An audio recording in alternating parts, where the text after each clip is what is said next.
Studio Bihar शरीफ। माही recording studio Bihar शरीफ।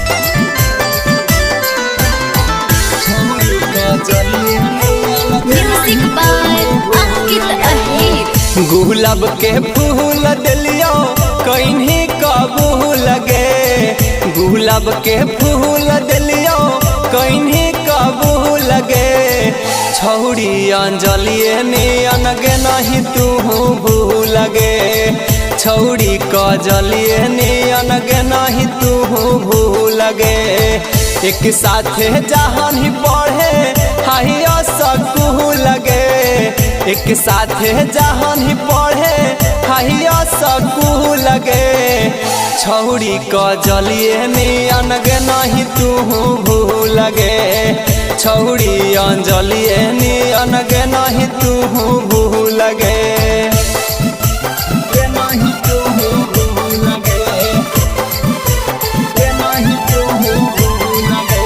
माही रिकॉर्डिंग स्टूडियो बिहार शरीफ। माही रिकॉर्डिंग स्टूडियो बिहार शरीफ।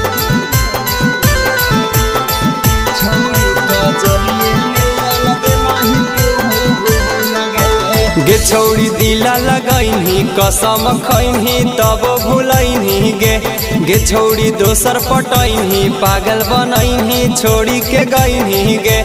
गे छौड़ी दिला लगैनी कसम खैनी तब भूलैनी गे, गे छौड़ी दोसर पटैनी पागल बनैनी छोड़ी के गैनी गे।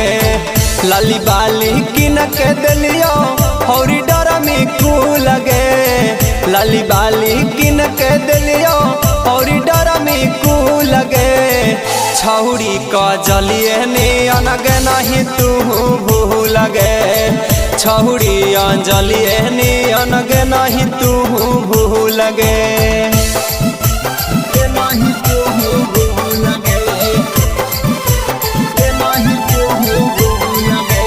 माही रिकॉर्डिंग स्टूडियो बिहार शरीफ। माही रिकॉर्डिंग स्टूडियो बिहार शरीफ।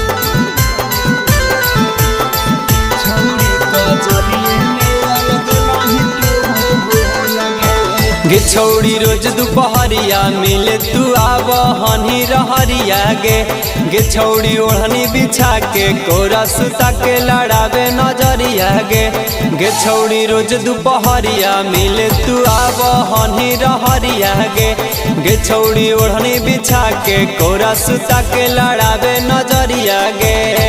मिलन के छोड़ के गेनी राहुल पझू लगे, पंकज के छोड़ के गेनी ऋषभ पझू लगे। छौड़ी कजलिए ने अनगे नहीं तू भूल गे, छौड़ी अंजलिए ने अनगे नहीं तू भूल गे।